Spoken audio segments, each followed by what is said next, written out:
हमें डॉक्टर महेंद्र पाल जी का सम्मान करने हेतु आपको जब से 45 मिनट का मिला है, ये जोर से मारा।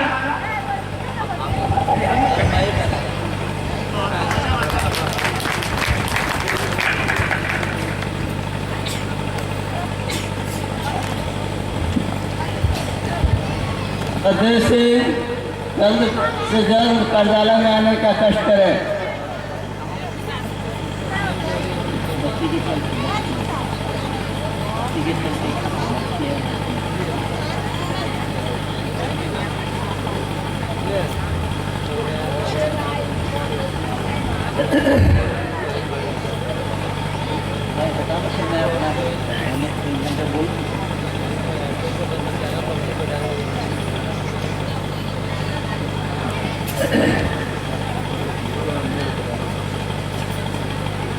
ओम शन्नो मित्र शं वरुणा शन्नो भवत्वर्यमा शन्नो इंद्रो बृहस्पतिः शन्नो विष्णुरुक्रमः।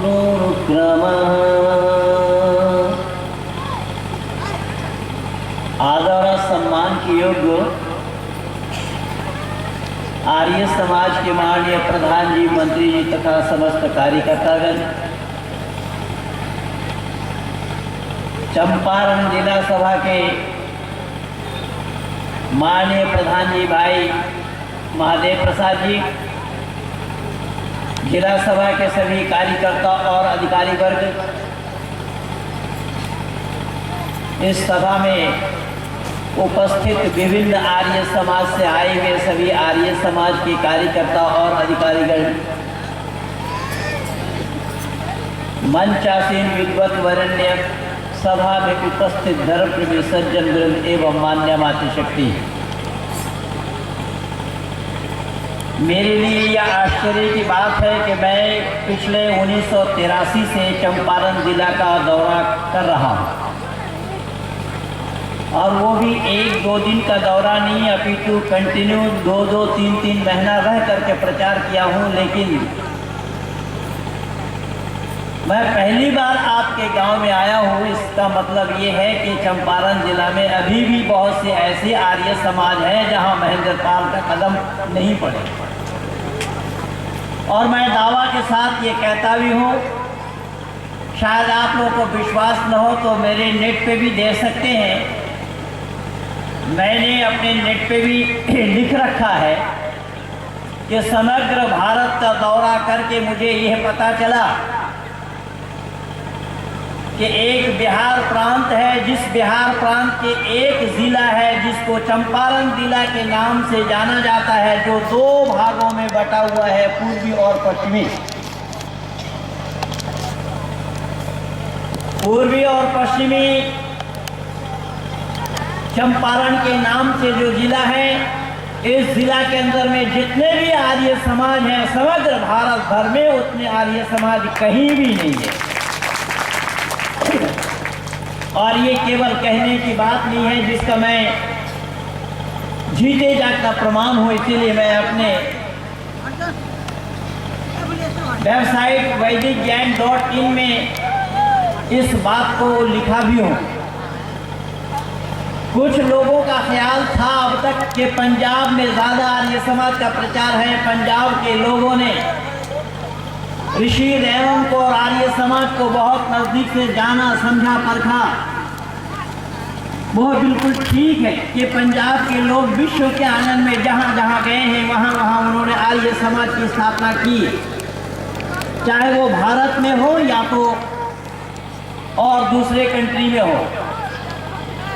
विदेशों में भी जहां पंजाब के लोग गए हैं वहां पर उन्होंने भी आर्य समाज की स्थापना की, और इसी भारत भर में भी जहां जहां पंजाब के लोग गए हैं वहां पर आर्य समाज की स्थापना की। लेकिन मुझे ये कहने के लिए ज़रा सा भी संकोच नहीं हो रहा है, और न ये संकोच की बात है कि सही अर्थों में बिहार प्रांत के अंदर जो चंपारण जिला है पूर्वी और पश्चिमी दोनों भागों में बटा हुआ है। यहाँ पर पंजाबियों के द्वारा आर्य समाज का प्रचार नहीं हुआ, अपितु उन पंजाबियों से ज्यादा समझने का सोचने का प्रयास ऋषि देवन को बिहार प्रांत के चंपारण जिला वालों ने किया है। ये मुझे अपने आप में मैं गौरवान्वित महसूस करता हूँ, क्योंकि मैं निरंतर 83 से चंपारण जिला में आ रहा हूँ। भली भांति यहाँ पर आर्य समाज में घूम घूम करके मैं प्रचार करता रहा हूँ, और यही कारण बना कि अनेक आर्य समाज होने के कारण तो 83 से लेकर के अब तक मुझे यहाँ आने में ये 29 वर्ष समय लग चुके हैं। न मालूम मुझे ऐसा लग रहा है कि चंपारण जिला में और भी कुछ समाज ऐसी हैं जहाँ पर मैं अब तक नहीं पहुँच पाया हूँ। अब ये मैं उम्मीद में हूँ कि शायद हो सकता है मरने से पहले पहले पहुँच जाऊँ, तो वो आप लोगों की दया दृष्टि और कृपा दृष्टि होगी। आइए मैं कुछ थोड़ी सी चर्चा आप लोगों के सामने लेकर के आया हूँ कि विश्व के आंगन में हम जहाँ कहीं भी कदम रखते हैं, जहाँ कहीं भी पहुँचते हैं, जहाँ कहीं भी नज़र दौड़ाते हैं, हमें कई फिरके के लोग नज़र आते हैं, कई जमात के लोग नज़र आते हैं, कई ख्यालात और विचारों के भी लोग नज़र आते हैं। जिन लोगों का ख्याल एक दूसरे से भिन्न है, एक दूसरे से जुदा है और एक दूसरे से टकराती भी है।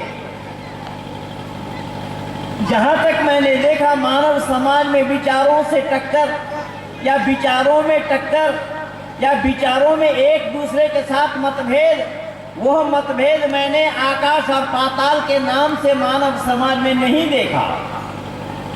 मानव समाज में विचारों में जो टक्कर है वो सूर्य और चंद्रमा के नाम से मैंने नहीं देखा।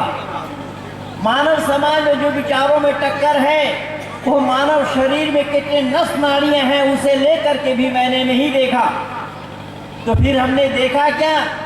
पता लगा कि मानव समाज में आज अगर विचारों में टक्कर मैंने देखा और दुनिया देख रही है, वो धर्म के नाम से एक दूसरे के साथ लोग मतभेद रखते हैं और ईश्वर के नाम से भी एक दूसरे के साथ लोग मतभेद रखते हैं। लेकिन जहाँ तक मतभेदों की बात है कि धर्म के नाम से एक दूसरे के साथ लोग जो मतभेद रखते हैं, तो क्या धर्म का काम है कि मानव समाज में एक दूसरे के साथ मतभेद पैदा करे? यह बिल्कुल संभव नहीं है, क्योंकि धर्म का काम है मानव को मानव से जोड़ना।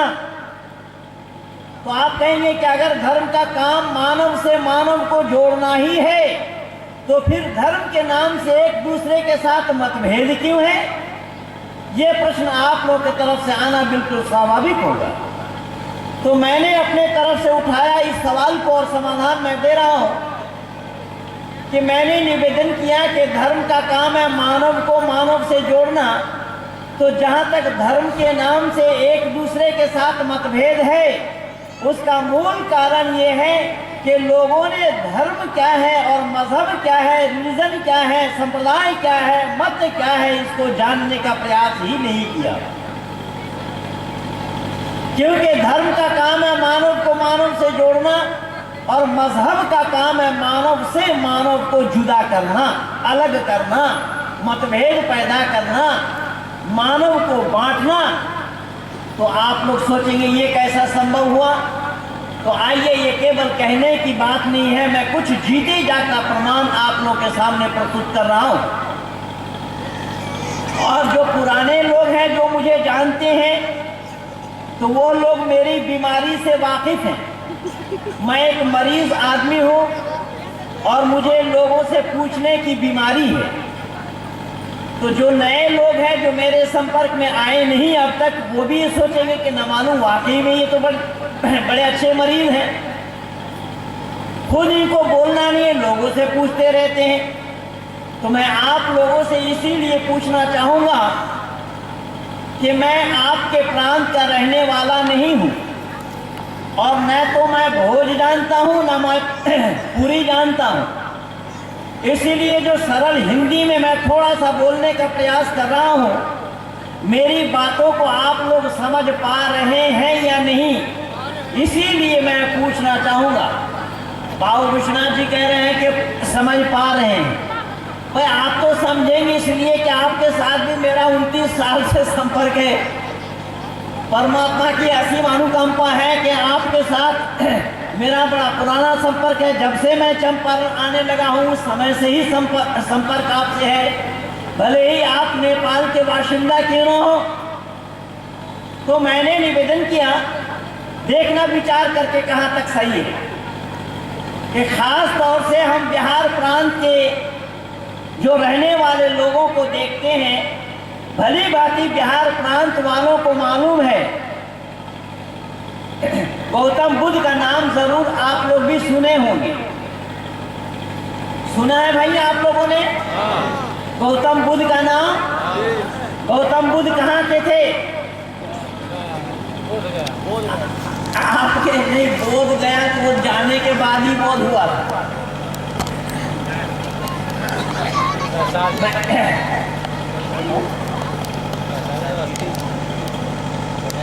वहां पर बोध हुआ था, जैसा आप लोग ऋषि बोध मनाते हैं ना, तो बुद्ध को बोध हुआ था गया में जाने के बाद। लेकिन वो गया के रहने वाले नहीं थे, वो मैथिल के थे।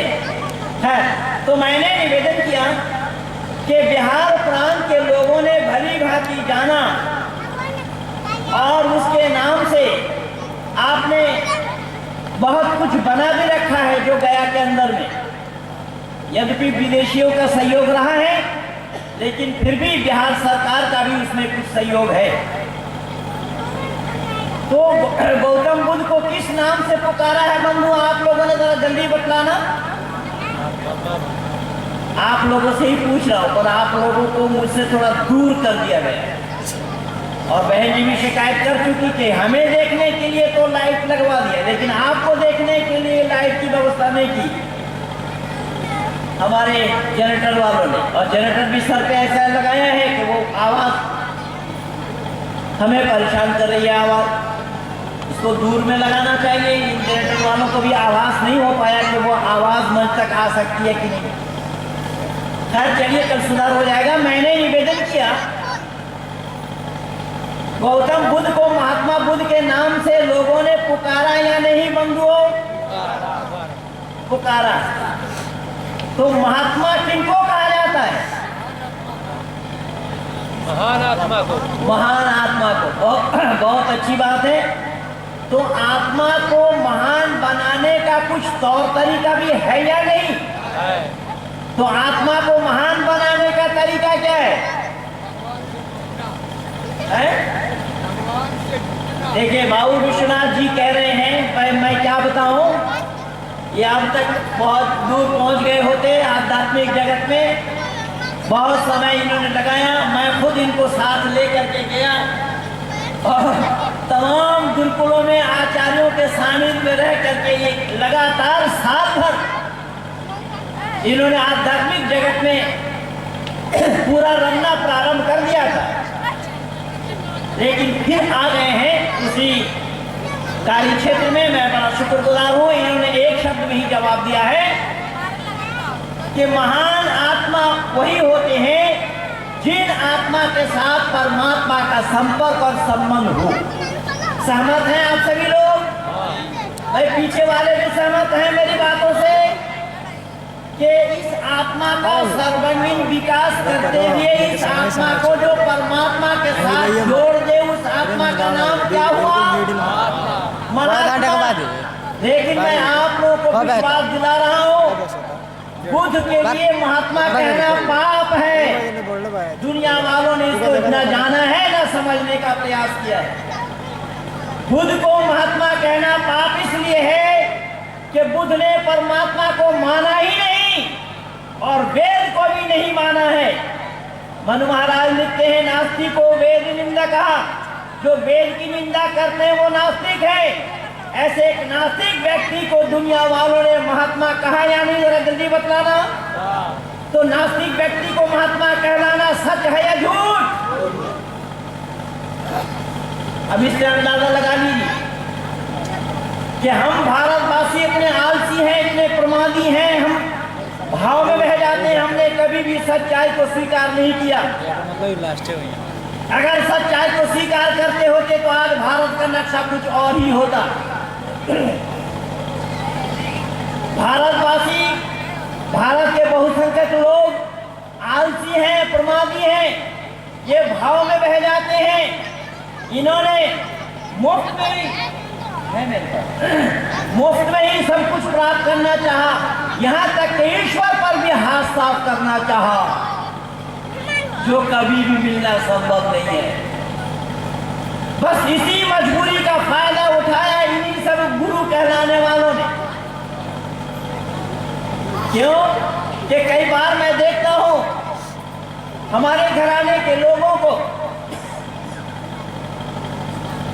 जब मंदिर के सामने से निकल कर जाते हैं तो सर झुका देते हैं। वो समझते इसी से ही ईश्वर की प्राप्ति होगी। संभव ही नहीं है। मंदिर के सामने सर झुकाने का नाम परमात्मा का प्राप्त करना नहीं हो पाएगा। परमात्मा को प्राप्त करने के लिए पहले जानना पड़ेगा परमात्मा कौन है, उसको प्राप्त करने का रास्ता क्या है, तरीका क्या है। उस तरीका को अपनाए बिना परमात्मा का प्राप्त करना कभी भी संभव नहीं। जैसा उदाहरण के रूप में बंधुओं, मैं आप लोगों से पूछ रहा हूं या माइक से पूछ रहा हूं, जरा जल्दी बोलना। आप लोगों से पूछ रहा हूं, किंतु आप लोगों से नजदीक में माइक है, मैं माइक से क्यों नहीं पूछा? माइक से अगर मैं पूछूंगा तो आप सभी लोग कहते हैं अरे कैसे मूर्ख को बुला लिया। देखो इस मूर्ख को पता नहीं है कि माइक में बात करने की, जवाब देने की प्रवृत्ति नहीं है, जवाब देने की क्षमता नहीं है, और ये मूर्ख माइक से पूछ रहा है। ये कहते कि नहीं कहते? मैंने कैसे जाना? ये जान करके ही मैं बोला या अनजान में बोला? हाथ जोड़ रहा हूं, विनती कर रहा हूं मैंने ये जान करके बोला या अनजान में बोला? जान करके बोला, क्योंकि बिना जाने कोई भी काम करना सही नहीं होगा। बिना जाने अगर मैं काम करने लगूंगा तो उस काम को बनने के बजाय बिगड़ना है। जैसा उदाहरण के रूप में अभी देख रहे थे आप सभी लोग कि बहन जी किस सुंदर ढंग से हारमोनियम बजा रही थी, और मुझे हारमोनियम बजाना नहीं आता। मैं अगर हारमोनियम में हाथ रखूं तो उस हारमोनियम को बिगड़ना है या बना रहना है, सही सलामत रहना है। मंदोदरा जल्दी बोल। तो ये हारमोनियम को बिना सीखे, बिना जाने बजाना संभव होगा? अरे बोलो तो सही बिहार के लोगों। पर आप लोग बोलना नहीं चाह रहे हैं। माइक की दशा भी खूब अच्छी नहीं है।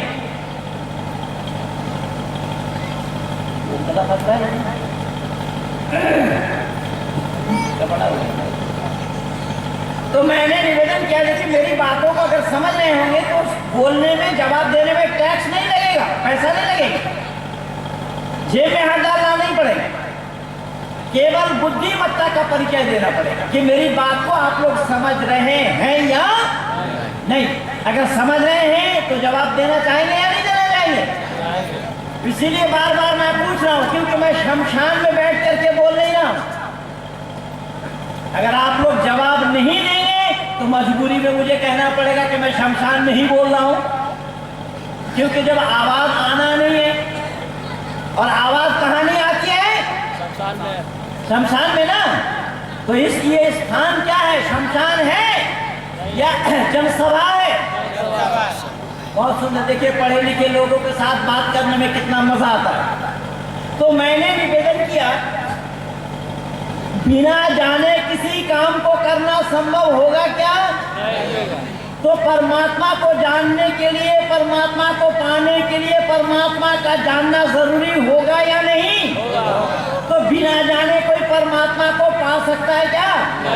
अभी आचार्य सदानंद शास्त्री जी भी यही बता रहे हैं, क्योंकि कोई भी काम हम करेंगे तो उस काम को करने से पहले हमें जानना पड़ेगा उस काम को कैसा करना चाहिए।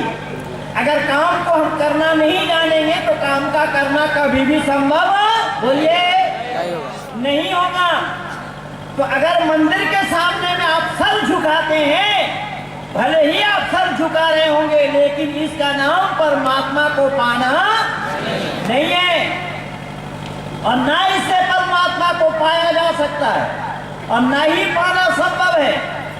कई बार मैं स्कूल में कॉलेज में पढ़ने वाले बेटे और बेटियों को देखता हूँ कि हमारे बेटियां कॉलेज में पढ़ने के लिए जाती हैं, हनुमान जी के मंदिर के सामने से निकलती हैं और हाथ हिलाकर कहते हैं हाय हनु, यानी उनके पास हनुमान बोलने के लिए भी समय नहीं है।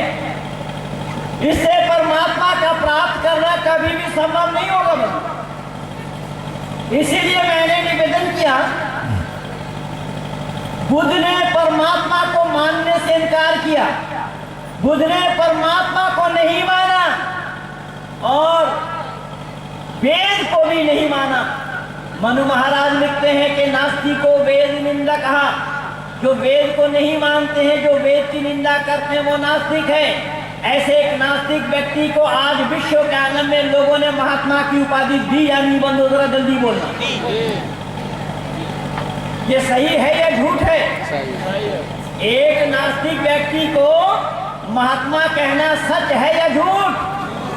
लेकिन आज से पहले मेरे ख्याल से, मेरे विचार से आप लोग सुने भी नहीं होंगे सही है या झूठ, क्योंकि कोई बतलाने के लिए आया नहीं है, कोई इन बातों को खोलने के लिए आप लोग के सामने नहीं आया है। और मैं दावा के साथ कह रहा हूं, मैं जो प्रमाण दे रहा हूं या मैं जो बोल रहा हूं, अगर ये झूठ मालूम पड़े, मेरे दिए हुए वक्तव्य में कहीं झूठ प्रतीत हो आप लोगों को, तो जरूर आप रोक लीजिएगा। आगे बढ़ता हूं मैं थोड़े से, और पता लगा कि जिस बुद्ध ने परमात्मा को नहीं माना, केवल बुद्ध को ही महात्मा नहीं कहा गया, अपितु विश्व के आंगन में बहुत ऐसी बातें हुई हैं जो भारत के बहुसंख्यक लोग सही और गलत का निर्णय नहीं ले पाए। जैसा उदाहरण के रूप में अर्जुन ने अपनी जिंदगी में कभी झूठ तक नहीं बोला, उन्होंने अपने बड़े भाई को जुआ खेलने से भी रोका। अर्जुन को हमने क्या कहा? अर्जुन को केवल और केवल वीर कहा गया, वीर बताया गया। और जिन्होंने घर के संपत्ति को जुआ के बाजी में हारा, उससे भी तसल्ली नहीं हुई, घर के कुल वधु को भी जुआ के बाजी में लगा दिया। उन्हें क्या कह रखा आप लोगों ने? जरा जल्दी बोलना। क्या ये जुआड़ी को धर्मराज कहना सही है या गलत? सोचा है कभी आप लोगों ने? सोचने के लिए समय ही नहीं है। आदि सृष्टि में वेद में आया है जुआ खेलना पाप है। परमात्मा उपदेश दे रहे हैं खेती कर, जुआ मत खेल। जुआ न खेलने के लिए परमात्मा अपने वेद मुकद्दस में मानव मात्र को उपदेश दे रहे हैं। और इसी भारतवर्ष के अंदर में राजा अशुपति भी चिल्ला चिल्ला कर कह रहे हैं हमारे देश में कोई जुआरी नहीं, शराबी नहीं, व्यभिचारी नहीं, चोर तक नहीं है। तो जिस देश में जुआ